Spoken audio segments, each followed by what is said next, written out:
Thank you for joining me for another Quick Hits conversation. I'm Dr. Robyn. With me today, I have Deidré Wallace, Tiffany DuBois-Morales, and Gareth Russell. Thank you for joining me. Today, I would like to talk about why is humiliation and shame so painful and what causes it? Deidré, kick us off.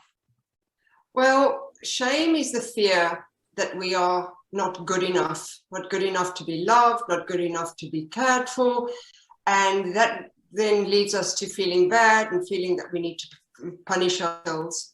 And this comes way back from childhood, where we feel that when we leave the womb, suddenly we can't go back into the womb, but we realize we can't have mummy 24/7.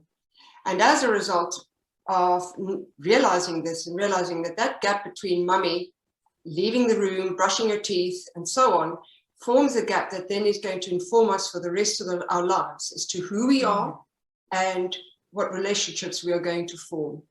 And if we feel somehow that we haven't been cared for and we feel bad about ourselves, that's going to develop the shame that we're talking about here today. And that can be very painful when we feel we're not worthy.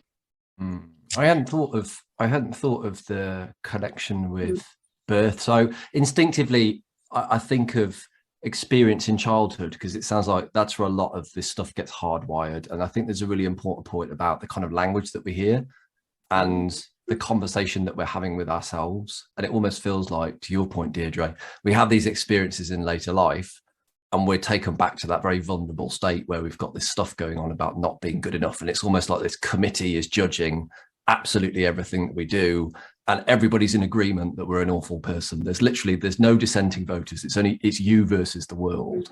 And I think that's where some of the kind of power or the kind of feeling comes from when you experience it. Culture is also definitely a factor in how we present ourselves, how we grow in the future, as well as just kind of figuring out where we fit in the grand scheme of things. And shame is so easy to come from when you have relationships and expectations, like the shame and the guilt, all of that kind of wraps together, doesn't it? Yeah, no, definitely. I know that it took me a long time to come to terms with a lot of different things over the course of, my lifetime. Everybody always says that you kind of turn into your mother as you get older, and initially, we all rebel against that idea, but yeah, they're kind of right. So when it comes to that shame and how painful it is, how do we deal with that? How do you deal with the pain that comes from that? Well, you have to recognize it. And just before we jump into that, what I found when I worked in prisons, I learned so much from the inmates that had been rejected. They came from dysfunctional homes, and they had been told that they weren't worthy, that they're not good enough. And as a result, they felt bad. They felt that they needed to be punished. And so what we do is we act out all these messages that we received in childhood. And it's almost like we open up our suitcase of all these messages and we start acting them out because we believe that is true. So how do you deal with this? You go to therapy, because you do not have to hang on to these belief systems that you have learned about yourself forever and ever and ever. I think the point you made about noticing it is very important. That's the thing. Like, what does humiliation feel like? What does shame feel like? And I feel like a lot of us don't notice when we're like beating ourselves up. We don't notice that voice in our head that is creating these emotions. So I like your point about saying it has to be noticed. When you see that you're struggling to get ahead, when you're struggling to blossom, that's when you know. If you're struggling in your career or doors are closing, that's the time to say, I wonder why. What's actually happening here that I need to look at?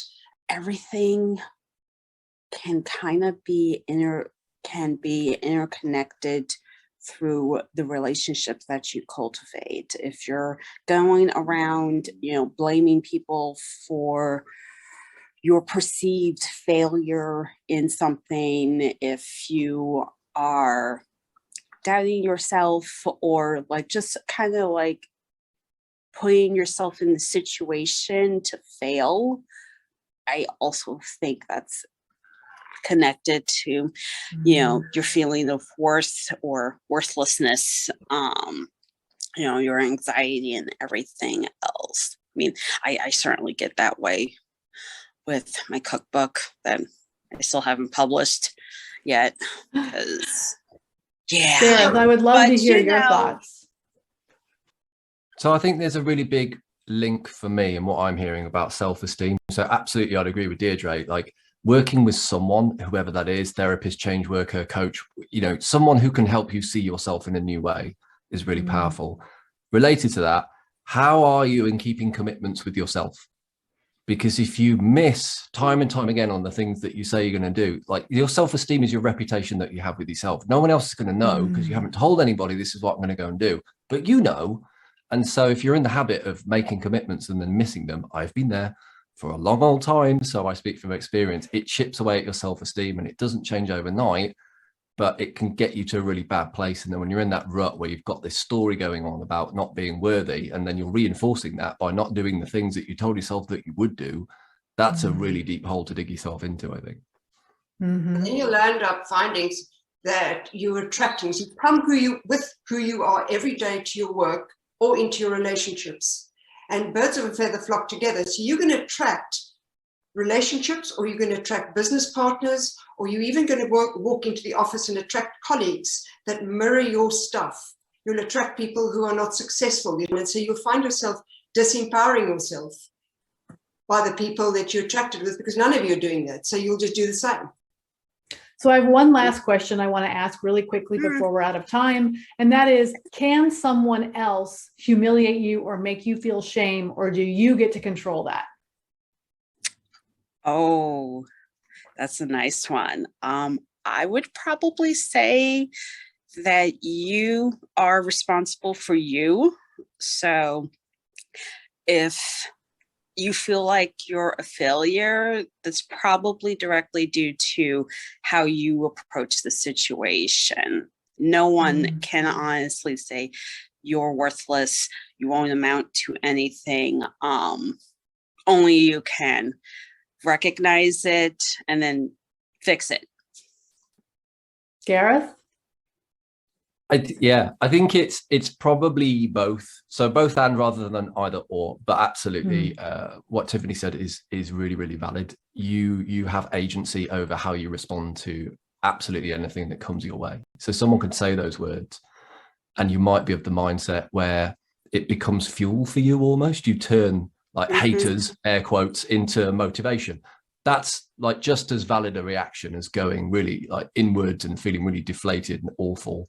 Again, like, people have got control over what gets said to them and the situations that they encounter. So it's down to the individual. It's you and your stuff.